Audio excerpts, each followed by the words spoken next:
ये कहीं कभी ना कभी बोला होगा ना, माई हॉबी इज टू, क्या है hobby?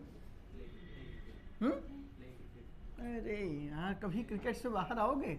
My hobby is to play cricket, to study maths. Hobby में कभी झूठ नहीं बोला जाता। एक सही वाक्य है, एक लड़के ने लिख दिया था गार्डनिंग हॉबी में। भाई इंटरव्यूअर ने उसको ऐसा लपेटा, मेरा दोस्त ही था, ऐसा लपेटा है ना गार्डनिंग में उसने, बस ऐसी मजे, वो केवल 2-4 पेड़ लगा लिए भाई साहब, ठीक है, उसी को हॉबी समझ लिए। तो हॉबी ऐसी डालो जिसमें आपको वाकई वो आपकी हॉबी हो, ये नहीं कि लिख दिया सुबह सो के उठना, तो मैं डेली उठता हूँ, ठीक है, वो हॉबी नहीं होती। तो माई हॉबी इज, वही घिसा पिटा लिख देते हैं यार जो लिखते हो, एक नन्हा सा सेंटेंस है, my hobby is to sing, ठीक है। इसकी पार्सिंग करोगे। अब सच बताऊं, आज मैं ग्रामर के बारे में बात नहीं करूंगा, कुछ एग्जाम्पल करके आपको दिखाऊंगा। इसके बाद हम जब पढ़ेंगे कि इनके साथ ये नहीं होता, इनके साथ ये नहीं होता, अब थोड़ा बहुत आपको चीज़ें याद करनी पड़ेंगी, ठीक है। अब समझने वाला पोर्शन मोस्टली मैंने आपको बता दिया, मैं दिखा दे रहा हूँ जो जो मैंने आपको समझाया था। My hobby is to sing, अब इसमें आप चेक करोगे कौन सी चीज़ क्या है, तो हॉबी तो आपका सब्जेक्ट बन बैठा, क्यों, तो ये क्या हो जाएगा, एडजेक्टिव, ये ऑब्जेक्ट हो जाएगा, एडजेक्टिव नहीं एडजेक्टिव। डी कभी साउंड नहीं करता है, इसका 1000 दफ़े बताया है, ठीक है। ए इसका नहीं मतलब कहीं पर भी ए और जे लिखा है, इसके बीच का डी कभी साउंड नहीं करता, तो एडजेक्टिव बोलना चाहिए, लेकिन आदत पड़ी हुई है तो हम लोग भी वही बोल जाते हैं, कोई बात नहीं। माई हॉबी इज क्या है, अब इसमें और कोई वर्ब दिखाई दे रही है, एक सिंग भी दिख रही है, इज भी दिख रही है, तो फाइनाइट कौन सी होगी, इज ही होगी आपकी, क्योंकि फाइनाइट ये क्यों हो गई, क्योंकि ये बदलेगा हॉबी के अकॉर्डिंग, मतलब टाइम के अकॉर्डिंग, प्रेजेंट में है तो इस, पास्ट में चला जाएगा तो वॉज हो जाएगा, तो ये फाइनाइट होगी। तो अब ये फाइनाइट नहीं हो सकती, ये होगी क्या, नॉन फाइनाइट, और अगर ये नॉन फाइनाइट होगी तो ये हो क्या सकता है, इन्फिनिटिव, पार्टिसिपल और जेरेंड। तो ये अभी आपने पढ़ा भी नहीं और आपको दिख भी नहीं, क्योंकि इन्फिनिटिव में आपको क्या दिखता है, 2 + V1 दिखता है, तो ये आपका क्या हो गया, इन्फिनिटिव हो गया। अभी मैंने कल आपको एक बात समझाई थी, ये जब भी समझाई थी, क्या कि इन्फिनिटिव अपने आप में क्या है, एक सेमी वर्ब भी है, यानी कि ये खुद का भी ऑब्जेक्ट होल्ड कर लेती है। आज हम लोग बेसिकली इस बारे में बात करेंगे, अभी कोई ढंग का एग्जांपल आएगा दिमाग में तो भी, तो ये बच्चों वाला है। तो क्या इसको अपने ऑब्जेक्ट होल्ड करने की जरूरत है, माई हॉबी इज, हाँ, तो आपको ऐसे सेंटेंसेस में, अब बात समझिएगा, मैंने जो कल यहीं पे छोड़ा था शायद, कि ये आपका सेमी वर्ब था, या सेंटेंस भी याद आ गया, you must sorry you ought to respect your parents, तो ऑट टू रेस्पेक्ट लिख ही देता हूं, तभी डिफरेंस क्लियर होगा। आज कुछ खास नया नहीं पढ़ाने वाला,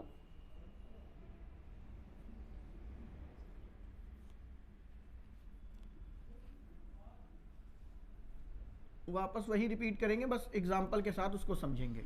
you ought to respect your parents, इसमें भी वही खेल था, टू रेस्पेक्ट यहाँ पे क्या बना था, नॉन फाइनाइट, क्योंकि ये बदलने वाला नहीं है किसी टेंस के अकॉर्डिंग, किसी नंबर सब्जेक्ट के अकॉर्डिंग, तो नॉन फाइनाइट में टू लगा हुआ है, तो ऑब्वियस सी बात है ये क्या हो जाएगा, इन्फिनिटिव। लेकिन ये इन्फिनिटिव था तो इसके बगल में देखिए आपको एक ऑब्जेक्ट भी दिख रहा था, पेपर में ये चेक करना होगा आपको, पेरेंट्स, और योर उसका क्या हो गया, एडजेक्टिव, ठीक है। तो आपको यहाँ पे ऑब्जेक्ट दिख रहा था, और ऑब्जेक्ट कौन बन सकता है, नाउन या प्रोनाउन, तो अब चूंकि प्रोनाउन ये था नहीं तो ये नाउन है, तो इन्फिनिटिव क्या नाउन रख सकता है, तो यह गधों की तरह नहीं ध्यान रखना है कि हमेशा इन्फिनिटिव जब कौन सा रोल प्ले करेगा, बोलिए, ट्रांजिटिव वर्ब का, ये आपको सब में सोचना है, जब मैं कहूं तभी नहीं सोचना है, इन्फिनिटिव आपका ट्रांजिटिव वर्ब का भी बिहेव करेगा, कब करेगा, क्यों करेगा, वो भी देखना है हमको।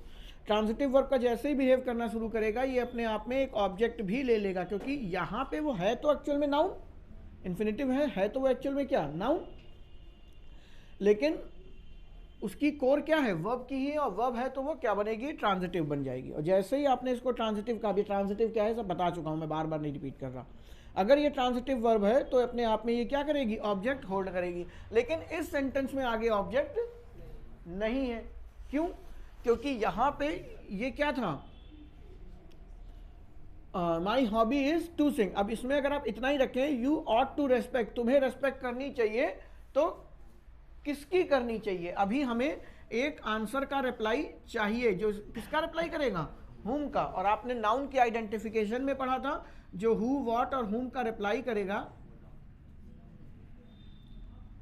जो हु, व्हाट और हुम का रिप्लाई करेगा वही आपका क्या कहलाता है, नाउन कहलाता है। तो जैसे ही आपको पता चला हुम का रिप्लाई कर रहा है, तो ये अपने आप में ऑब्जेक्ट हो गया, और ये ऑब्जेक्ट किसका हो गया, वर्ब का नहीं, किसका हुआ, इन्फिनेटिव का हुआ। लेकिन इस बवाल में क्या था, योर हॉबी इज टू सिंग।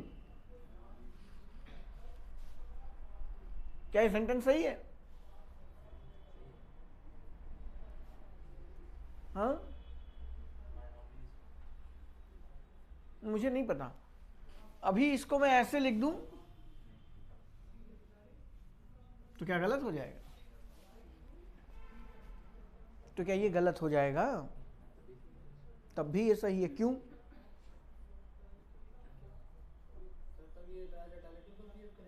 तो ये आपका यहाँ पे क्या हो जाएगा, ट्रांजिटिव वर्ब की तरीके से बिहेव करने लगेगा, और ये इसका ऑब्जेक्ट खुद भी क्या करेगा, होल्ड करेगा। ठीक है, लेकिन इस सेंटेंस में अब अंतर अभी देखो, यू ऑट टू व्हाट, ये किसका रिप्लाई कर रहा है, व्हाट का रिप्लाई कर रहा है। यानी कि ये जो इन्फिनेटिव लिखा हुआ था, गोला बेकार में बना दिया, वो कौन था आपका, यहाँ लिख देता हूँ, व्हाट का रिप्लाई करेगा, तो ये क्या हो जाएगा, नाउन। लेकिन माई हॉबी इज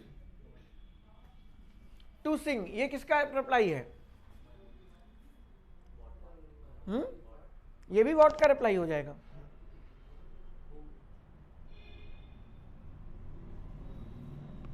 ये एडजेक्टिव का रिलेशन बनाएगा।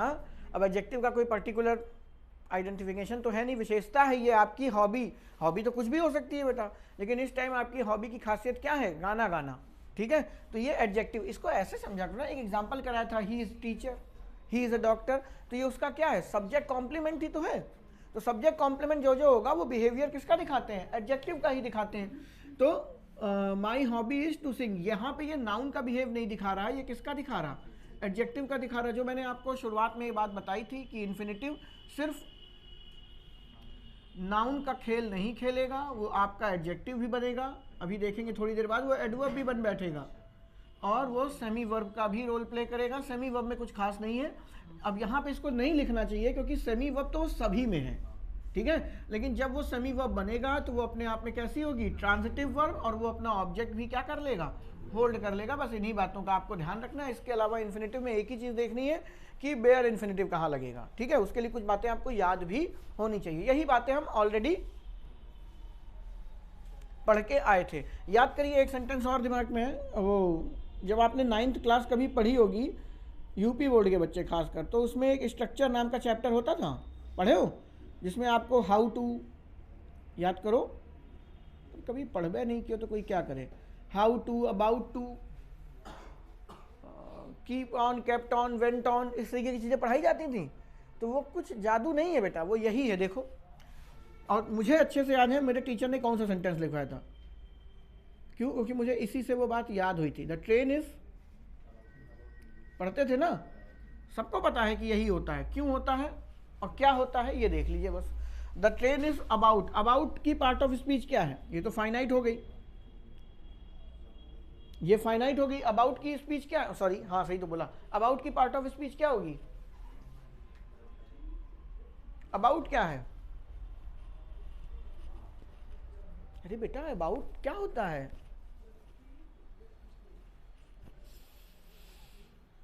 अबे प्रीपोजिशन भाई। अबाउट क्या है, एक प्रीपोजिशन है, लगभग नहीं होता, ठीक है।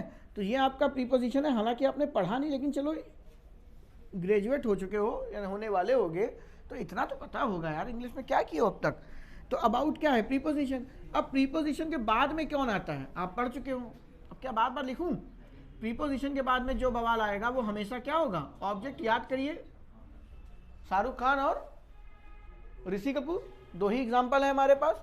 तो ये हमारा क्या है, प्रीपोजिशन है। प्रीपोजिशन के बगल में कोई चीज़ होगी तो वो क्या होगी, ऑब्जेक्ट होगी। मैं ये क्यों कह रहा हूं बेटा, आपकी नज़रों का फेर होगा पेपर के अंदर।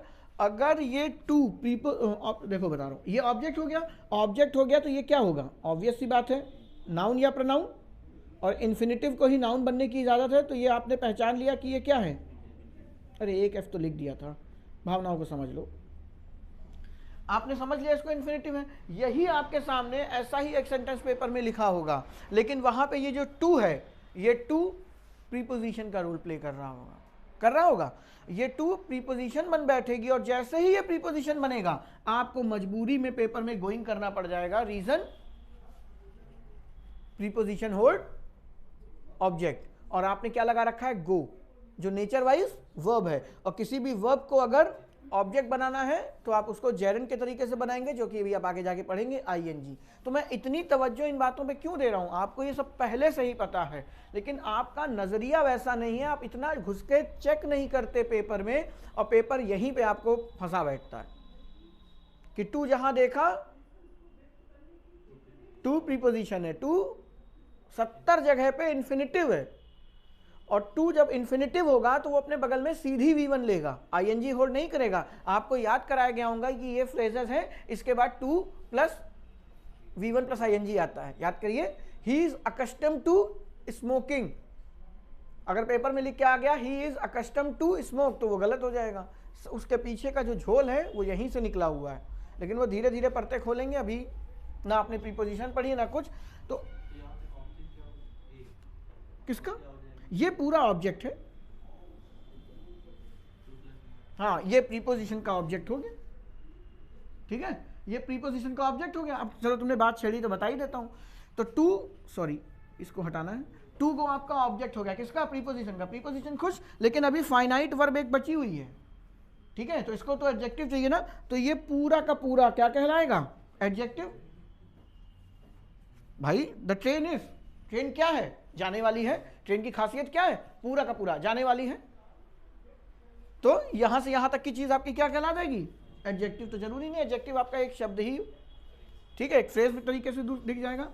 तो चीजों को अभी तक आप टुकड़े टुकड़े में देखते थे। ट्रेन देखा तो ट्रेन आपको क्या लगती है, नाउन लगती है, ठीक है। इस क्या है, भगवान जाने, हेल्पिंग वर्ब लगती थी। अबाउट क्या है, प्रीपोजिशन। टू क्या है, सॉरी हाँ अबाउट, अच्छा ऐसे भी समझ सकते हो, अबाउट क्या है, प्रीपोजिशन, और टू क्या है, प्रीपोजिशन। अगर आपने ऐसा सोच लिया तो ये अपने आप में तो गलत ही है, दो प्रीपोजिशन एक साथ कहाँ लग जाएंगी। तो यहाँ से तो ऐसे ही पता चल रहा है कि ये टू प्रीपोजिशन नहीं है, इन्फिनिटिव बन के बैठेगा। तो पेपर में अगर आपको ऐसी एरर दिख रही है तो आप इसको सही कर सकते हो, इतना भी घुसने की जरूरत नहीं। एक प्रीपोजिशन ये, एक प्रीपोजिशन ये, दो प्रीपोजिशन एक साथ नहीं लग सकती, इसका मतलब ये प्रीपोजिशन नहीं है, इन्फिनिटिव हो गया। जैसे ही ये इन्फिनिटिव हो गया ये आईएनजी होल्ड नहीं करेगा। बात समझ रहे? तो आपको हर सेंटेंस के अंदर इतना सोचना है, और शुरुआत में तकलीफ होगी, इतना आपको लगेगा कि इतना तो यार पेपर में हमको समय भी नहीं मिलता कि हम इतना सोचें। जब धीरे धीरे हजारों सेंटेंस की आप प्रैक्टिस कर लोगे तब आपको कहाँ रख दिया यार,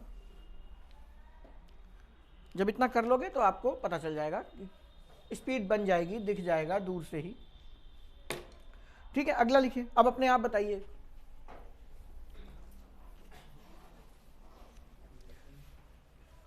अब थोड़ा खौफनाक चीजों की ओर बढ़ते हैं। ठीक है, खौफनाक मतलब इसी से रिलेटेड है। सबसे खौफनाक sentence, I want to go, बड़ा सुना होगा।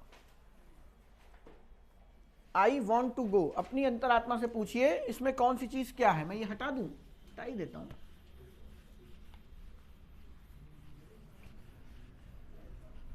अच्छा देखो, मैं किसी दिन बहुत अच्छी अच्छी राइटिंग लिखता हूं ना, और किसी दिन एकदम ऐसा मन होता है कि जितना गंदा लिख पाओ।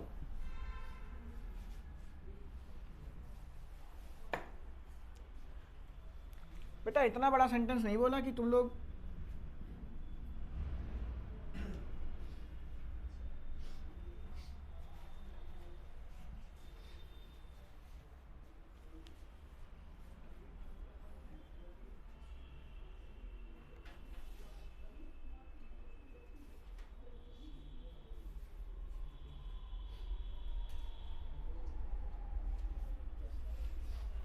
कौन सी चीज क्या है और क्यों है, जल्दी बताओ।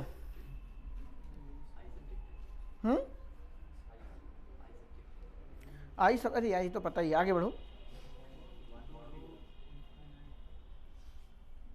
इनफाइनाइट हो गया, और बताओ।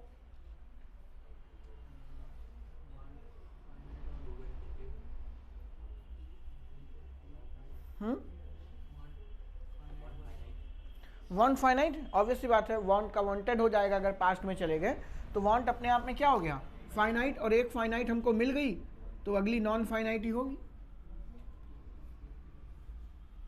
ठीक है, अब एक सेंटेंस लिख रहा हूं नीचे।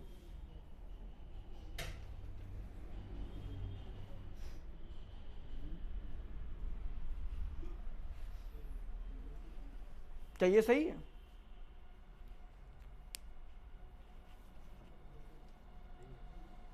ये भी सही है। अब इसमें पहचानो कौन सी चीज क्या है और क्यों है। आई सब्जेक्ट, वांट तो वही अभी भी फाइनाइट वर्ब है। देखिए कलेश क्या हो रहा, जब आप फाइनाइट वर्ब सोचते हो, जब भी फाइनाइट नॉन फाइनाइट तो इजीली पहचान लेते हो, लेकिन अब फाइनाइट के साथ साथ आपको सोचना है ट्रांजिटिव है कि नहीं, मतलब ट्रांजिटिव है कि इनट्रांजिटिव, यह आपने पहले में सोचा नहीं। बात समझ है? अब आप क्यों, इतना छोटा सा सेंटेंस है, जब सेंटेंस बड़े होंगे खतरनाक होंगे, जब आप एक्सरसाइज करेंगे आप फंसेंगे। आपको कैसे अप्रोच रखनी है वो बता रहा हूं। आप जब पहचानते हो कि ये क्या है, फाइनाइट है, तो आपको ये भी समझना होगा कि ये ट्रांजिटिव है या नहीं। तो आई वॉन्ट ट्रांजिटिव है कि नहीं, मैं चाहता हूं, सामने से सवाल आएगा क्या, ठीक है। और हर वो चीज जो हु व्हाट हुम जो चाहेगी, जो भी वर्ब को नीड होगी हु व्हाट हुम की, वो ट्रांजिटिव कहलाएगी। ये मैंने ट्रांजिटिव के वीडियो में बता रखा है आपको। तो फाइनाइट के साथ साथ ये ट्रांजिटिव होगी। तो ट्रांजिटिव को क्या पसंद है, बगल में ऑब्जेक्ट होना चाहिए, तो देखिए लगा हुआ है। नॉन फाइनाइट है यानी कि क्या, इन्फिनिटिव है, और इन्फिनिटिव बिहेव करता है किसका, नाउन का। किसी भाई को कोई तकलीफ, कोई तकलीफ नहीं। अब यहां पे कलेश हो गया है। I want you to go, मैं चाहता हूं कि तुम वहां जाओ, ठीक है। यहां पे वो खुद जाना चाहता था, तो इसमें क्या हो रहा है जरा बताओ। फाइनाइट है और ट्रांजिटिव भी है। I want what, I want what, तो ये क्या है, अभी भी व्हाट का रिप्लाई कौन कर रहा है, यही कर रहा है, यानी कि ये भी क्या होगा, नाउन। नाउन होगा तो ये भी क्या होगा, ऑब्जेक्ट, और ऑब्जेक्ट है तो ये क्या होगा, नॉन फाइनाइट। नॉन फाइनाइट होगा तो ये क्या होगा, इन्फिनिटिव।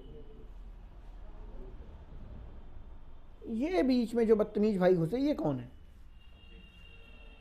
यू भी अपने आप में क्या है, ऑब्जेक्ट है, प्योर ऑब्जेक्ट है, प्रनाउन है। ऑब्जेक्ट कौन बन सकता है, नाउन या प्रनाउन, और 100% यू क्या है, प्रनाउन है। तो यहां पे ग्रामेटिकली तो गलत नहीं है, लेकिन फिर वही बात है, आपके पास कितनी वर्ब थी ट्रांजिटिव, एक। ये ट्रांजिटिव वर्ब एक ही हीरो को रख सकते, माफ कीजिएगा, एक ही हीरो हीरोइन का कॉन्सेप्ट याद है ना, शाहरुख खान और सनी देओल नहीं बेटा, ऋषि कपूर, ठीक है। तो ये आपका शाहरुख खान है, दिव्या भारती ये रही, काम हो गया, ठीक है। ये जो बीच में भाई साहब दूसरी हीरोइन इन्वॉल्व कर दी गई है, ये कहां जाएगी।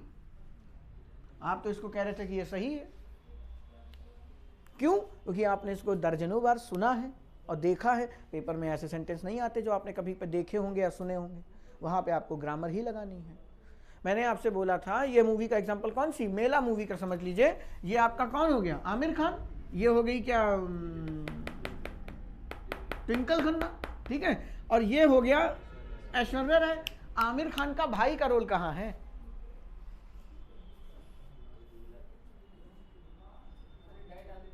एग्जैक्टली यही आपका ज्ञान है बेटा। बात समझे मैं क्या कहना चाहता हूं, ये मैं आपको समझा नहीं सकता। वांट एक डाई ट्रांजिटिव वर्ब है जो दो हीरोइन, दो ऑब्जेक्ट होल्ड कर सकती है। ये आपका नॉलेज है। ये आप जितनी इंग्लिश सीखेंगे, जितनी इंग्लिश पूछेंगे, जितना आप पढ़ेंगे, आपको धीरे धीरे आएगा। इसमें आपका टीचर कोई मदद नहीं कर सकता। मैंने पहले बता दे रहा हूं कि वांट डाई ट्रांजिटिव है, ठीक है। अब अभी कलेश खत्म नहीं हुआ है। अभी नाउन में जब पहला, दूसरा या तीसरे वीडियो में मैंने ये बात की थी, क्या, ध्यान से सुनना। जब आपके पास दो ऑब्जेक्ट हो जाते हैं, अब मैंने कहा ना पुराना अगर आपको नहीं आता है तो अब आने वाली क्लासेस आपको सब ऊपर से चली जाएंगी। आपको मैंने ऑब्जेक्ट की दो टाइप पढ़ाई थी किसी जमाने में। एक पढ़ाया था डायरेक्ट ऑब्जेक्ट, एक पढ़ाया था इनडायरेक्ट ऑब्जेक्ट। कौन बालक क्लास में खड़े होकर मुझे समझाएगा ये दोनों क्या होते हैं, क्योंकि अभी तक आपने you ought to respect your parents, ये सेंटेंस देखा था ना आपने। तो इसमें आपको समझना होगा, जब दो ऑब्जेक्ट हो जाएंगे तो उसमें एक डायरेक्ट होता है ऑब्जेक्ट, एक होता है इनडायरेक्ट। तो कौन गांगुली है हमारे बीच जो मुझे ये बताएगा। डायरेक्ट ऑब्जेक्ट क्या है? क्या? हम समझ ही नहीं पा रहे क्या बोल रहे हो। खुल के बोलो, आराम से बोलो, कोई जल्दी नहीं है। हाँ, ऐसे नहीं बेटा बोलते हैं, आप समझ सही रहे हो, बोल गलत तरीके। डायरेक्ट ऑब्जेक्ट के बिना सेंटेंस की मीनिंग इनकम्प्लीट है, लिख नहीं सकते क्या? ये तो वही बात हो गई, गाना आता है? हाँ आता है। सुनाओ, सुनाना नहीं आता। वही बात होगी कि हम लिख नहीं सकते। लिख तो कोई भी सकता है, पेन लो, मार्कर और जो मर्जी आए लिख दो, उसका मीनिंग इनकम्प्लीट हो जाएगा। तो डायरेक्ट ऑब्जेक्ट वो बवाल है जो सेंटेंस के हटते ही मीनिंग को क्या कर दे? अधूरा कर दे। इनडायरेक्ट ऑब्जेक्ट लिखो या ना लिखो, सेंटेंस को फर्क नहीं पड़ता। तो मुझे बताइए इसमें से लिखने और ना लिखने किसको? इसमें आपका इनडायरेक्ट ऑब्जेक्ट कौन होगा? यू हो जाएगा। क्यों? लिखे ना लिखे कोई फर्क पड़ रहा है? कोई फर्क नहीं पड़ रहा। लेकिन इसको तो लिखना ही पड़ेगा। आई वॉन्ट वॉट, आपको जो चीज चाहिए। इसको बेसिकली ऐसे भी कहते हैं, डायरेक्ट ऑब्जेक्ट वो जो वर्ब के लिए काम करे, और इनडायरेक्ट ऑब्जेक्ट वो जो सब्जेक्ट के लिए काम करे। ये मैंने आपको नाउन के पहले, दूसरे, तीसरे किसी वीडियो में डिस्कस किया होगा, जाके दोबारा से देख लेंगे। ठीक है। अब ये मैं क्यों बता रहा था, अब याद करिए, पेपर में यहां से कुछ नहीं आएगा, पेपर में आना है ये। आपने नरेशन पढ़ी है?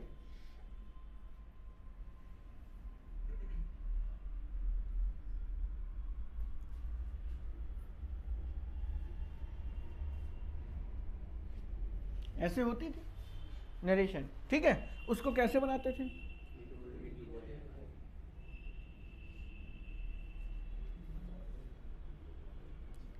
लिखते थे ये। अभी जितना मैं आपको समझा के आया हूं ये कुछ नहीं, ये वही है।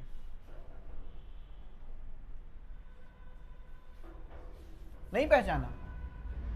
He ordered what? व्हाट है तो बच्चे नाउन होगा। नाउन है तो ये, चूंकि है तो वर्ब, तो ये नॉन फाइनाइट की कैटेगरी में जाएगा। नॉन फाइनाइट है तो ये क्या हो जाएगा आपका? इन्फिनिटिव हो जाएगा। फिर ये मी क्यों लिखते थे? पेपर में ये एरर होती है। आप इसको याद करिए, सेट टू को किसे बदलते थे? ऑर्डर में। कई बच्चे ये कर देते हैं जल्दबाजी में, ही ऑर्डर्ड टू मी। बोलने में और सुनने में अच्छा लगता है। ये मैं क्यों समझा रहा हूँ, आपकी ये गलतियां खत्म हो जाए। ही एडवाइज्ड टू मी कि ही एडवाइज्ड मी, अभी आपको सही लग रहा है, लेकिन जब ये पेपर में लिख के आता और आपको इसके पहले से कुछ नहीं पढ़ा होता कि ये टू है क्या बवाल, आप वहीं पे गलती करते हैं। आपको ही एडवाइज्ड मी भी सही लगता है, ही एडवाइज्ड टू मी भी सही लगता है, ही ऑर्डर्ड टू मी भी सही लगता है, ही अलाउड टू मी भी सही लगता है, ठीक है। ही कंपेल्ड टू मी भी सही लगता है। ये सारे के सारे नरेशन में आपने सुने हैं शब्द। उसने कंपेल मतलब बाध्य किया, मजबूर किया। अलाउ का मतलब अनुमति दी। अभी अलाउ से एक लेट का एक खतरनाक एग्जाम्पल पेपर पूछता है, याद रखिएगा, मैं अगर भूल जाऊं तो ध्यान दीजिएगा। अब अगर आपको पेपर में ऐसा कुछ लिखा हुआ मिल जाए, he ordered to me that, ऐसा नहीं कि ये टू से ही बनेगा, पूरी स्टेटमेंट भी लगा सकते हो, ही मे गो देयर, कुछ भी आगे लिख दूं। तो आप जब ये लिखें तो आपकी अंतरात्मा कांपनी चाहिए कि आपने अभी अभी सीखा। ऑर्डर्ड के बाद में नीचे लिख दूं,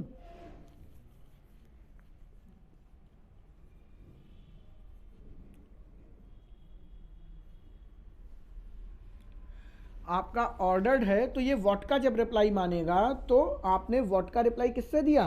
टू गो से दिया। ये आपका इन्फिनेटिव है। इसमें अगर आपने टू लगा दिया तो टू का क्या तो प्रीपोजिशन होगा, ठीक है। अब अगर आपने पेपर में इस टू को देखा और कहा कि सर जी ये प्रीपोजिशन है, और प्रीपोजिशन को क्या मांगती है? हीरोइन मांगती है। ज्ञान देखिएगा, नॉलेज है आपका बस, और कुछ नहीं। प्रीपोजिशन को हीरोइन चाहिए, हीरोइन है, कोई दिक्कत वाली बात नहीं। और ऑर्डर्ड अपने आप में क्या करता है? एक काम करूं, मैं दोनों सेंटेंस को फिर से सही से लिख के फिर एक एक चीज बताता हूं। ये चीज आपको समझनी होगी, वरना आप पेपर में कर नहीं पाओगे। देखिए, दो सेंटेंस पेपर में आए, he ordered to me to go there, ठीक है। और एक सेंटेंस आया, he ordered me to go there. ये दो सेंटेंस थे। अब देखिए, एक अनजान बच्चा जिसका ज्ञान कम है, ग्रामर पूरी समझ में आ गई उसको, ग्रामेरियन है पूरे तरीके से, लेकिन नॉलेज भी चाहिए बेटा। उसका नॉलेज कम है, वो क्या गलती करता है? ही ऑर्डर्ड, फाइनाइट वर्ब है, कोई दिक्कत, ईडी लगा हुआ है, टाइम के अकॉर्डिंग बदल रही है, फाइनाइट हो गई। तो आगे टू है, मेरे को नहीं पता क्या है, वही छोड़ दे रहा हूं, प्रीपोजिशन मान लिया। क्यों? क्योंकि आगे प्रोनाउन लगा हुआ है, प्रोनाउन क्या है? ऑब्जेक्ट बन सकता है, ठीक है, ऑब्जेक्टिव केस भी है। तो ये इसके साथ, मैं लाइन नहीं खींच रहा हूं, ये इसके साथ सेटल हो गया, ग्रामर ठीक है आपकी। फिर आपने देखा ही ऑर्डर्ड, कभी रेस्टोरेंट में बैठे हो, क्या ऑर्डर किया? व्हाट का रिप्लाई मांगेगा, जो व्हाट का रिप्लाई मांगेगा उसको अपना क्या चाहिए? ऑब्जेक्ट चाहिए। दैट मीन्स ये फाइनाइट वर्ब के साथ साथ ये क्या हो गई दोस्त? ट्रांजिटिव वर्ब भी हो गई। और जैसे ही ये ट्रांजिटिव वर्ब हुई, आपने क्या किया? इस टू गो को क्या बना दिया? मतलब मान लिया नॉन फाइनाइट। तो क्या ये सेंटेंस ग्रामेटिकली सही नहीं है? 101% सही है, लेकिन आपको ये नहीं पता कि ऑर्डर ट्रांजिटिव वर्ब यानी कि शाहरुख खान होने के साथ साथ शाहरुख खान ना होके ये क्या है? अनिल कपूर है। ये दो हीरोइन होल्ड कर सकता है। याद करिए, मैंने आपको डाई ट्रांजिटिव कहा था अंत में लेके बताऊंगा क्या बला है, ये वो बला है। अगर आपको ये ज्ञान नहीं है कि गिव हो गया, ऑर्डर हो गया, एडवाइस हो गया, ये डाई ट्रांजिटिव वर्ब है, दो ऑब्जेक्ट होल्ड कर लेंगी, तब तक आप इस सेंटेंस में से टू हटा नहीं पाएंगे। अब ये मैं आपको सिखा नहीं सकता कि आप ऑर्डर को देख करके बता देंगे कि ये डाई ट्रांजिटिव है। ये आपको पता होना चाहिए कि ऑर्डर एक डाई ट्रांजिटिव वर्ब है। ये आपका नॉलेज है, ग्रामर में आपको दे रहा हूं। नॉलेज आपको धीरे धीरे खुद ही एक्वायर करना है, इसके बगैर काम नहीं चलेगा। वरना ग्रामर तो आप इसमें भी क्या कह रहे हैं? 100% सही है। टू को प्रीपोजिशन लिया, मी उसका ऑब्जेक्ट हो गया। लेकिन फिर वही बात है, अगर ऑर्डर ट्रांजिटिव नहीं डाई ट्रांजिटिव है तो उसको दो हीरोइन चाहिए। तो एक हीरोइन उसकी क्या हो गई? टू गो, और दूसरी हीरोइन मी हो जाएगा। यहां पे ये ऋषि कपूर का काम कर रहा है, ऋषि कपूर को मरना होगा और आप उसको मार देंगे। इसीलिए आप देखते हैं लिखा होता है बुक में ऑर्डर के बाद टू नहीं आता, ठीक है? आप पढ़ेंगे ऑर्डर के बाद टू नहीं आता, और फिर पेपर में ऐसे लिखा होगा।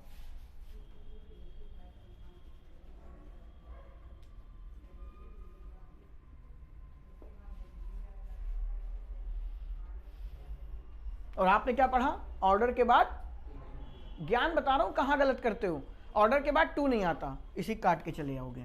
मेरे दोस्त ध्यान से सुनिएगा, ऑर्डर के बाद टू आएगा, लेकिन वो डायरेक्ट ऑब्जेक्ट के लिए होता है। He ordered to T, to कुछ भी लिख लो यार, पहले मैंने क्या लिखा था? टू गो देयर, ठीक है? तो आपका वहां पे जो ऑर्डर है वो डायरेक्ट ऑब्जेक्ट के लिए टू ले रहा है, इन्फिनेटिव, इनडायरेक्ट ऑब्जेक्ट के लिए नहीं आता। तो आपको जो किताबें लिखती हैं वो इस टू की बात कर रही होती हैं, ठीक है? और आप सारे टू को समझ लेते हो कि ऑर्डर के बाद टू नहीं आता। ये आपका वहम है। तो टू का खेल समझना है, टू कहां पे नहीं आ रहा, किसके लिए आ रहा है। To as a preposition order के साथ, अगर आपसे पूछा जाए तो बुक में कायदे से लिखना चाहिए एज अ प्रीपोजिशन ऑर्डर के साथ टू का यूज नहीं करते। और जो दूसरा टू है वो प्रीपोजिशन है ही नहीं, वो क्या है? इन्फिनिटिव है। नहीं समझे? बात समझ रहे हैं? तो पहली बात तो आपको पता होना चाहिए, ऑर्डर हो गया, एडवाइस हो गया, या जितने भी अभी नरेशन पढ़ाऊंगा फिर बताऊंगा वहां पे, जितने भी नरेशन में आप स्टेटमेंट डालते हो ना, ही एडवाइस, ही ऑर्डर, ठीक है, इन सब में ही कंपेल्ड, उसने मजबूर किया हमको करने के लिए, इसमें कभी भी प्रीपोजिशन का यूज नहीं करते। और याद करिए आपके टीचर आपको क्या सिखा के गए हैं, मतलब सभी के टीचरों ने यह बात बोली होगी, जब आप नरेशन करते हैं तो वो क्या लगाते हैं? जब असर्टिव पढ़ो तो कंजंक्शन दैट का यूज किया जाता है, जब इंपैरेटिव पढ़ो तो प्रीपोजिशन टू का यूज किया जाता है। और अभी भी आपने क्या सीखा कि प्रीपोजिशन का तो यूज हो ही नहीं रहा, वहां पे वो प्रीपोजिशन नहीं है। वो आप जो ऑर्डर के साथ, जैसे ये भी लिखा हुआ था ना गो देयर, आप इस सेट टू को जब ऑर्डर में कन्वर्ट कर रहे हैं तो ये जो वर्ब है ये नाउन का काम कर रही, ऑब्जेक्ट का काम कर रही with the help of infinitive. तो आप इस मी को अगर थोड़ी देर के लिए बाहर कर दें तो ही ऑर्डर टू गो, ये गो वर्ब नहीं, ये टू प्रीपोजिशन नहीं, ये सारा का सारा इस ट्रांजिटिव वर्ब की हीरोइन है, इस ट्रांजिटिव वर्ब का ट्रांजिट होने वाला एक्शन है। अब आप इसको चाहे जैसे समझें, मैं आपको सिर्फ आपकी नजरें खोल रहा हूं कि आपको चीजें दिखें वो एक्चुअल में जिस रूप में हैं। आप उसको प्रीपोजिशन मान लेते हो, भगवान जाने क्या क्या मान लेते हो, मैं नहीं जानता। उम्मीद है कर लोगे, एक आध एग्जाम्पल से निपटाते हैं इसको। यही उसी का बना लो, नरेशन का है।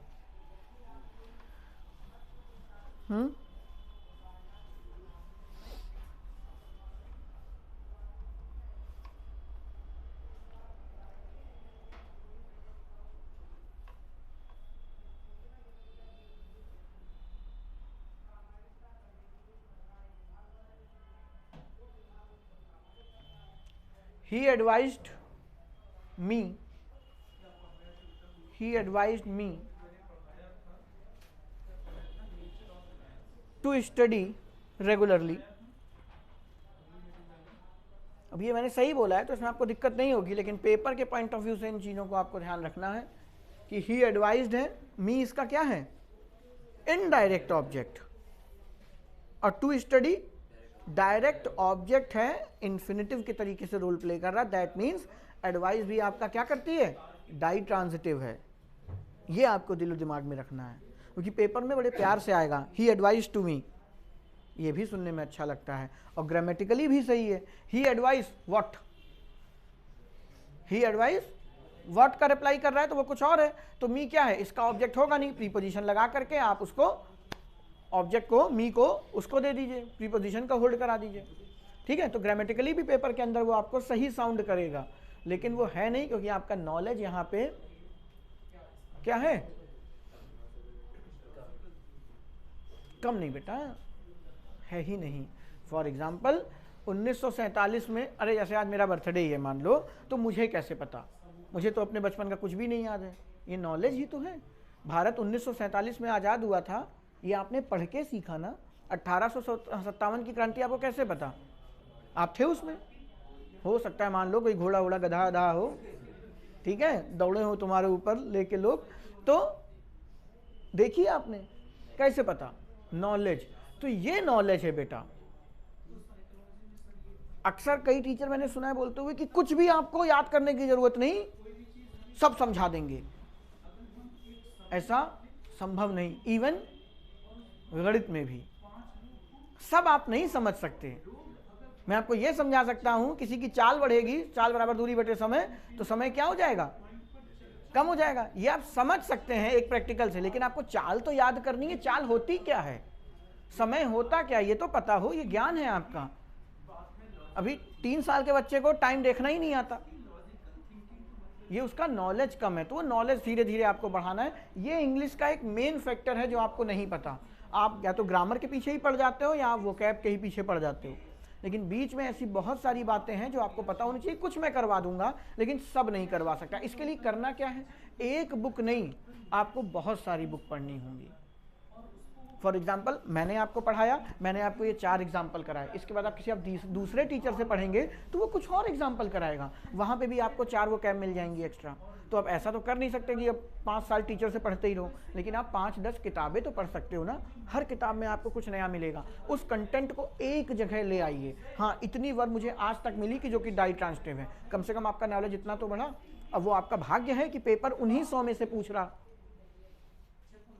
ठीक है, ये आपका लक फैक्टर भी है। लेकिन आप एटलीस्ट उन 100 को एक जगह एक्वायर करके यहाँ पे स्टोर तो करें, ये आपका काम है। कैसे करना है ईश्वर जाने, कर लीजिए। अगला लिखिए।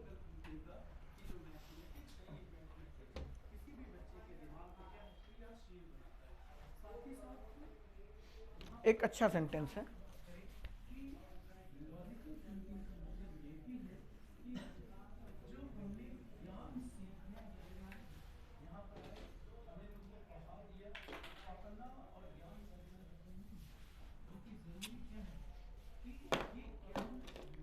यार ये ज्ञान कहाँ से मिल गया इसको। फाइम यार धीमे बोलो थोड़ा, बस 5 मिनट में भी खत्म कर रहा हूँ, मन नहीं हो रहा। अब बर्थडे वाली फीलिंग आ रही है यार। आज मैंने सोचा था दृश्यम 2 देख लूंगा, है क्यों, बर्थडे वाले दिन मैं काम नहीं करता।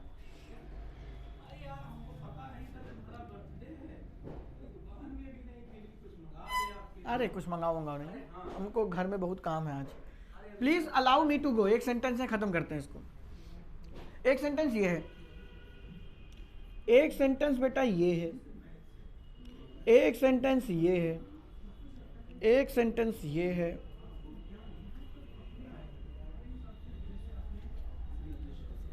कौन सही कौन गलत, और अगर आपको सब सही लग रहे हैं तो ग्रामर देखिए खुद से, ग्रामर क्या कह रही।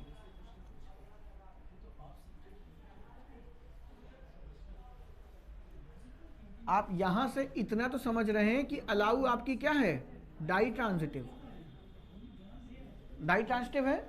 अलाउ किसको करना है, मुझको, हुम का रिप्लाई है, और टू गो व्हाट का रिप्लाई है, और जो हु व्हाट और हुम का रिप्लाई करेंगी वो क्या होती है, नाउन, यानी कि ये कितनों का रिप्लाई दे रहा है, दो को, यानी कि ये दो ऑब्जेक्ट होल्ड कर रहा है, मी और गो को, ठीक है। लेकिन यहां पे जो टू गो है बच्चे, वो क्या है अपने आप में, इन्फिनिटिव। अब बार बार क्या पूछ बोलना, लेकिन अभी मैंने यहां पे लेट लगा दिया एक, और आपने यहां से देखा लेट जो यूज करता है वो बेयर इन्फिनिटिव है, पढ़ाया है मैंने भी 4 दिन पहले। लेट क्या फॉलो करता है, बेयर इन्फिनिटिव। हालांकि अभी बेयर इन्फिनिटिव जो फॉलो करते हैं भी मैं लिखवा दूंगा आपको, बकायदा बता दूंगा ऐसा क्यों हुआ, लेकिन अभी के लिए इतना देख लीजिए, लेट जो है वो क्या करता है, बेयर इन्फिनिटिव। अब क्या करें, लेट को चाहिए बेयर इन्फिनिटिव, अलाउ को चाहिए इन्फिनिटिव।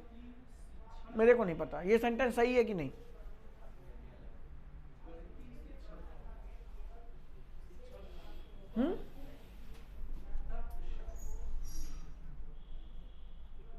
ये सेंटेंस सही है कि नहीं, प्रवीण के अकॉर्डिंग तो नहीं है।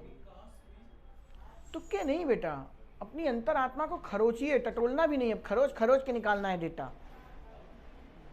अरे मेरे कागज के शेर, let me allow to go, allow क्या है, ट्रांजिटिव, वो भी डाई, ठीक है। तो टू गो का रिप्लाई क्या हो गया, व्हाट, और इसी को तो भी बताया था कि ये डायरेक्ट ऑब्जेक्ट हो गया, डायरेक्ट ऑब्जेक्ट समझाया हुआ है, ठीक है। तो इसके पास इसका दूसरा ऑब्जेक्ट नहीं दिख रहा, नहीं दिख रहा ना, तो आप कह रहे हैं कि ये गलत हो गया। अरे अभी अभी उस लड़के ने अपने मुंह से बोला था कि अगर डायरेक्ट ऑब्जेक्ट नहीं है तो सेंटेंस अधूरा हो जाता है, लेकिन अगर इनडायरेक्ट ऑब्जेक्ट नहीं है तो सेंटेंस को कोई भी फर्क नहीं पड़ता। तो इस अलाउ के पास अपनी एक हीरोइन तो है, लेकिन दूसरी नहीं है जो इनडायरेक्ट है, तो वो नहीं भी है तो सेंटेंस को कोई फर्क नहीं पड़ रहा। अब बात करते हैं, लेट भी अपने आप में क्या थी, वर्ब, और अलाउ भी अपने आप में क्या है, वर्ब, और दो वर्ब को कनेक्ट कौन करता है, टू, लेकिन लेट को क्या चाहिए, बेयर इन्फिनिटिव, इसीलिए नहीं लगा। है तो सब कुछ ठीक,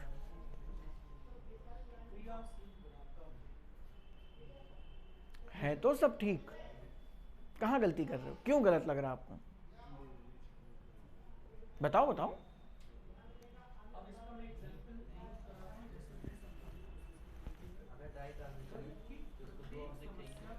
बेटा दो ऑब्जेक्ट में आपको देखना होगा। अब फिर आपको मैं डायरेक्ट और इनडायरेक्ट ऑब्जेक्ट पढ़ाऊंगा। जो व्हाट का रिप्लाई करेगा वो डायरेक्ट है, जो हुम का रिप्लाई करता है वो इनडायरेक्ट है, ठीक है। तो डायरेक्ट मस्ट है, इनडायरेक्ट की ही गेव अ बुक भी सही है, he gave me a book ये भी सही है। जब आप पुराना वीडियो जाके देखेंगे तो मुझे लगता है मैंने आपको इन्हीं एग्जाम्पल से समझाया होगा। चलो बता ही दे रहा हूं, तुमने छेड़ दी ये तार।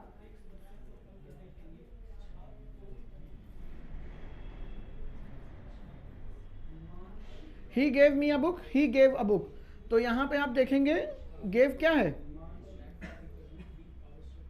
He gave what, he gave what, he gave हुम।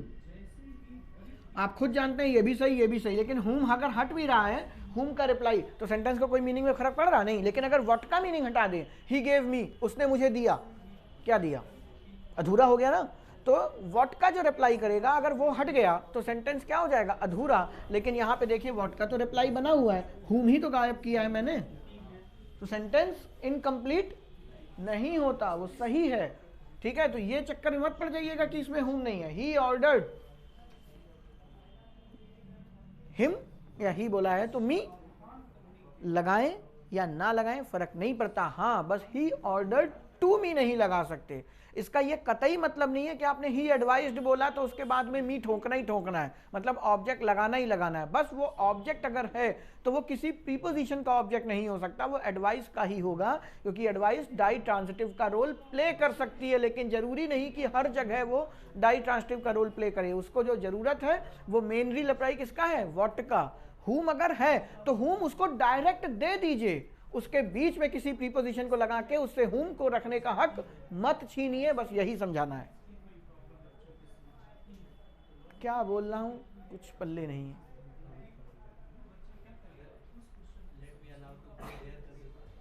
तो देयर एडवर्ब हो जाएगा आपका। एडवर्ब किसके लिए आता है, वर्ब के लिए आता है, ठीक है। तो कौन सी वर्ब के लिए आया है, गो के लिए आया है। गो की कोर तो वर्ब की ना, जाना है तो कहाँ जाना है, देयर लगा दी, कोई दिक्कत नहीं, देयर लगाओ कुछ हो लगाओ, क्या फर्क पड़ना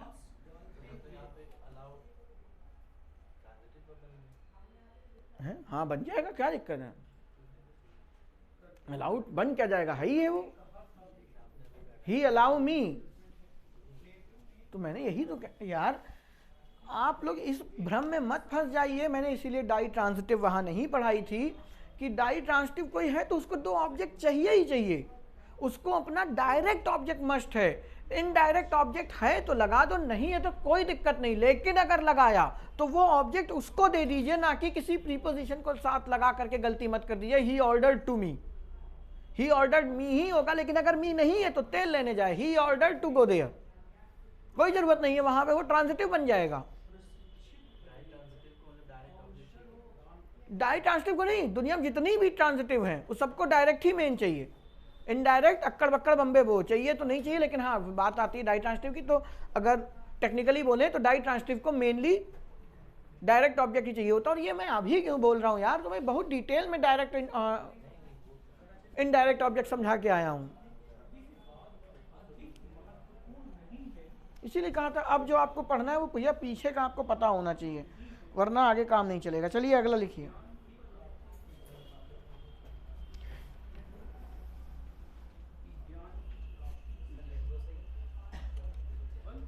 क्या बेटा, लेट गो 100% सही, परसों ही तो बताया, तुम आए नहीं होंगे। लेट गो बिल्कुल 101% सही, कभी काट भी मत दीजिएगा। लेट क्या है, बेयर इन्फिनिटिव लेता है, और लेट क्या है, अपने आप में वर्ब है। तो दो वर्ब को जोड़ते हो टू की मदद से इन्फिनिटिव में, और बेयर इन्फिनिटिव मतलब नंगा, टू को नंगा कर दिया, मतलब गो को हमने नंगा कर दिया, मतलब टू उसकी क्या है, प्रोटेक्शन ही तो है, आपने उसको हटाया, कपड़े आपके क्या है, प्रोटेक्शन ही तो है। बेटा जरूरत नहीं पड़ती ना, लेट्स गो तब बोलते हैं जब आप लोग 4 लोग बैठे हुए हैं, मैं बोलता जा रहा हूं और तुम्हें नहीं सुननी मेरी बात, आओ सब चलें, तो लेट्स गो, ठीक है। आपको टीचर से पूछना है सर मुझे जाने दीजिए, लेट मी गो, या आपको पड़ोसी कहना है उसकी तबीयत खराब है, सर उसको जाने दीजिए, लेट हिम गो। अब मुझे एक बात बताओ, ये बच्चा आया मेरे पास और वो मुझसे कह रहा है लेट मी गो, या वो ये ना बोल के सीधे बोल दे लेट गो, तो मी अंडरस्टूड हो जाएगा ना, जो बोलेगा वो अपने लिए ही तो बोलेगा कि मुझे जाने दो, तो लेट मी गो का चलन बन गया। नहीं तो आप लेट गो बोल दीजिए, कोई दिक्कत नहीं, ग्रामेटिकली वो 101% सही है आपका।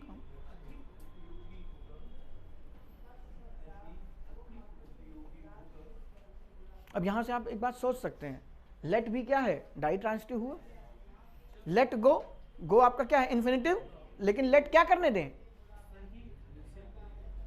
क्या करने दें, जाने दें, ठीक है। तो व्हाट का एक्शन गो दिखाएगा, तो गो आपका क्या हो गया, डायरेक्ट ऑब्जेक्ट, और मी क्या हो गया, इनडायरेक्ट ऑब्जेक्ट, क्योंकि हुम का रिप्लाई कर रहा है। ऐसे अगर आपको अभी वीडियो आपने नहीं देखा है या याद नहीं है तो ऐसे याद कर लो, व्हाट का और ये किसका रिप्लाई करेगा, हुम का, इसीलिए कहते हैं ये वर्ब का रिजल्ट दिखाता है और ये आपके सब्जेक्ट का रिजल्ट दिखाएगा, यानी सब्जेक्ट के लिए काम करेगा, क्योंकि सब्जेक्ट ही डिसाइड करेगा ना किसको देना है, लेकिन क्या देना है ये आपका, मतलब क्या करना है ये आपकी वर्ब डिसाइड करेगी। तो डायरेक्ट ऑब्जेक्ट वर्ब के लिए काम करता है, इनडायरेक्ट ऑब्जेक्ट सब्जेक्ट के लिए काम करता है, लेकिन भाड़ में जाए। आप मोटा मोटा याद रखो यार, जो व्हाट का रिप्लाई करेगा वो डायरेक्ट, जो हुम का रिप्लाई करेगा वो इनडायरेक्ट, बात खत्म, बहुत पहले पढ़ाई हुई है ये सब बातें।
दो सेंटेंस है आपके सामने, कौन सा सही कौन सा गलत मेरे को नहीं मालूम।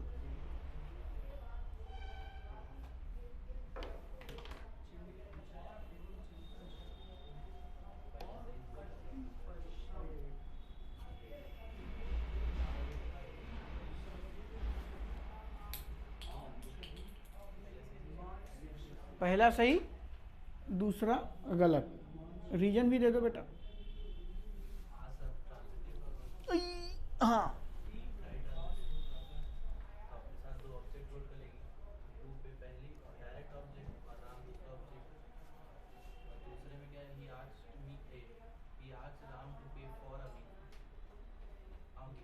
क्यों, वही तो पूछ रहे हैं। फिर वही हिंदी ले आए, के लिए कि इंग्लिश फॉर होती है, फिर हिंदी ले आए। के लिए कहीं पढ़े हो ना, फॉर का मतलब के लिए होता है।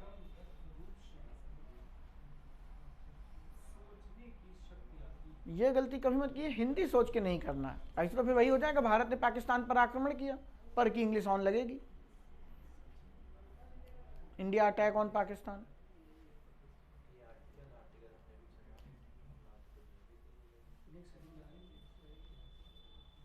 क्या गलती है बताओ?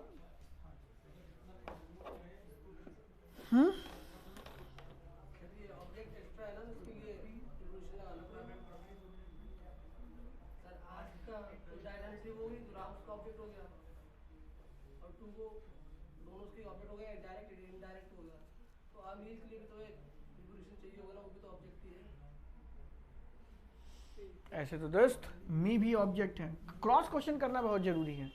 मी भी तो ऑब्जेक्ट है, तो मी के लिए प्रीपोजिशन नहीं लाओगे? उसके साथ क्यों नहीं प्रीपोजिशन लगा रहे हो और इसके साथ क्यों लगा रहे हो? मेरा सवाल बस इतना सा है। जो भाई बंधु कह रहे हैं कि यहाँ पे फॉर कर दें, तो फिर यहाँ क्यों ना करें? मतलब फॉर ना करें, कोई प्रीपोजिशन यहाँ भी तो आनी चाहिए, क्योंकि यहाँ पे भी तो ऑब्जेक्ट है। मी को क्या समझ लियो, आंधी का परा? हाँ तुम कुछ कह रहे थे। हाँ तो नीचे नहीं कर रहा, तो फिर नीचे फॉर क्यों? सवाल बस इतना सही है, नीचे फॉर क्यों लगाएं हम?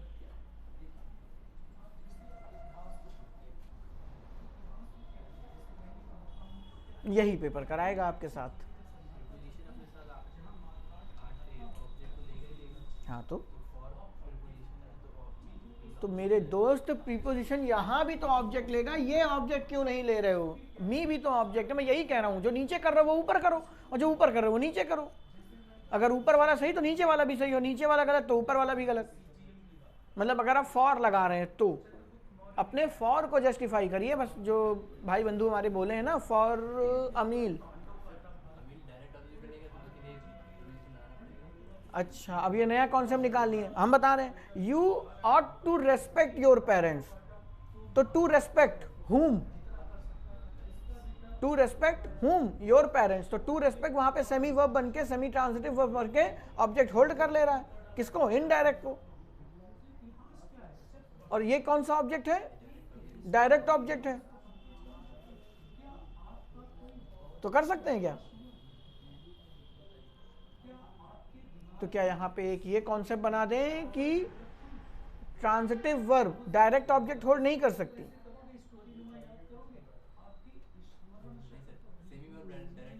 हाँ वही, मतलब ट्रांजिटिव जब एज अ सेमी इन्फिनिटिव जब सेमी वर्ब रोल प्ले कर रहा है, तो क्या वो डायरेक्ट ऑब्जेक्ट होल्ड नहीं कर सकता? सोचिए। लेकिन ठीक है, अच्छी बात है, तो इधर से दो तीन लोग सोच रहे हैं, लेकिन जो बाकी बैठे हुए हैं, ईमानदारी से बताओ, अगर दुई बातें भी मेरी आज की कुछ समझ में आई हो, उसका रीजन यही है, पुराना आपको नहीं पता। और उसके लिए एक ही इलाज है भैया, वीडियो पढ़े हैं 30 घंटे के आसपास, नहीं तो 25-26 घंटे का वर्ब हो गया है हमारा, तो उसको जाके पढ़ेंगे तो आप बातें समझ में आएंगी। देखो क्या हुआ। चलो अच्छा रहने दो, मैं नहीं बता रहा, इसको सोच के बताइएगा आप खुद, ये गलत है। और आप कह भी रहे हो टू पे, यहाँ पे एक प्रीपोजिशन इन्वॉल्व कर दी गई है इस ऑब्जेक्ट को जस्टिफाई करने के लिए, ठीक है। लेकिन इस ऑब्जेक्ट को जस्टिफाई करने के लिए कोई भी प्रीपोजिशन होल्ड नहीं की गई है। ठीक है, क्यों नहीं किया गया है ये आपको समझना है। ये सही था और ये गलत था। गलत सही तभी होगा जब यहाँ पे फॉर लगेगा। तो इसका जस्टिफिकेशन आपको स्वयं सोचना है। सोचिए, ना है तो मैं बताऊंगा। अगला लिखिए।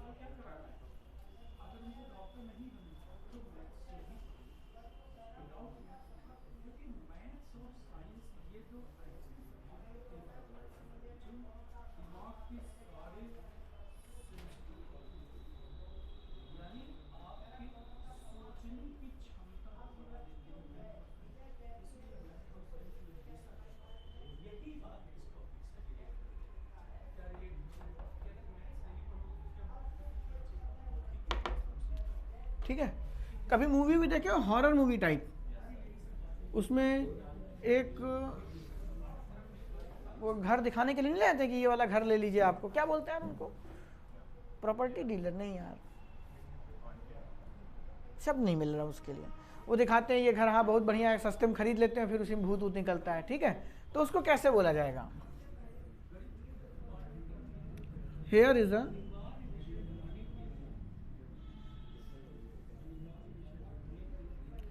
अब हियर आपकी एक एडवर्ब है बेटा,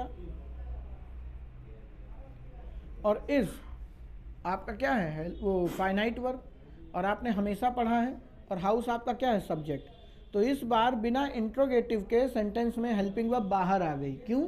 क्योंकि एडवर्ब बाहर आ गया है। इसी को इन्वर्जन कहते हैं। कंजंक्शन में डिटेल में पढ़ाऊंगा, एडवर्ब में पढ़ाऊंगा, लेकिन जो पुराने छात्र हैं वो इसको इसी वर्ब में कहीं ना कहीं मैं आपको पढ़ा के आया हूँ धुंधला धुंधला। तो here is a house, here यहाँ पे सब्जेक्ट नहीं, सब्जेक्ट आपका घर ही है, ये ध्यान रखिएगा। हेयर आपका एडवर्ब है। क्यों? ये रहा आपका घर जो किराए के लिए खाली है। तो आगे क्या लिखा हुआ है? Here is a house to let. तो इसमें कौन सी चीज क्या है मेरे को नहीं पता। हाँ? अरे यार कल करवाया था, this house is to let, उसी को मैंने ऐसे बोल दिया, here is a house to let. Both are same, दोनों सेंटेंस अपने आप में क्या है, सही में। कभी कभी बोलते हो ना,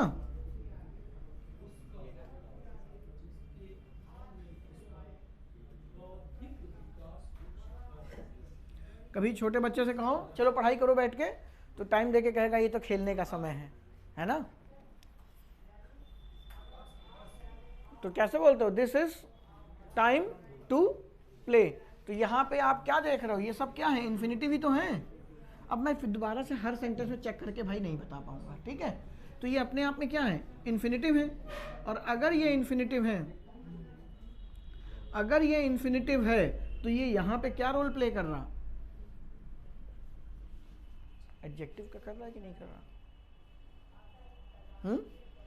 मैं वो बता रहा था आपको, एक दो एग्जांपल करा दूं कि इन्फिनिटिव सिर्फ नाउन का ही रोल नहीं प्ले करते, इन्फिनिटिव एडजेक्टिव का ही प्ले करते हैं। क्यों? ये समय खेलने का है, तो इस समय की खासियत क्या है, खेलने का है बेटा। ठीक है, तो ये उसकी खासियत है कि ये समय खेलने का है, तो ये अपने आप में एडजेक्टिव का रोल प्ले करेंगे, इनका ध्यान रखिएगा। कभी कभी आपने देखा होगा, सुना होगा, आपसे मिलकर बहुत खुशी हुई। ठीक है, बड़ा कॉमनली यूज सेंटेंस है, आपसे मिलकर बड़ी खुशी हुई, या कभी कभी आपसे मिलकर बड़ा दुख हुआ। फॉर एग्जाम्पल, जैसे आज मैं, अरे यार मैंने अभी छुट्टी नहीं डाली आज, चलो रहने दो। तो I am glad to see you, I am लिख दे रहा हूं, I am glad to see you. ठीक है, तो मैं खुश हूं, आई एम ग्लैड, ये क्या है, एडजेक्टिव। और ये एडजेक्टिव किस वजह से हो रहा है, तुमको देख करके। तो एडजेक्टिव को मॉडिफाई करने का काम कौन करता है, एडवर्ब। तो ये जो आपको यहाँ पे इन्फिनिटिव दिखाई दे रहा है वो नाउन नहीं है, वो एडवर्ब बना बैठा है। अब देखिए फिर ये यू कौन है, पहचान के बताओ।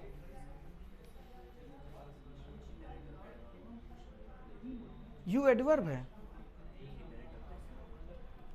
यू एक्चुअल में क्या है, कोई अच्छे से एक्सप्लेन कर पाएगा?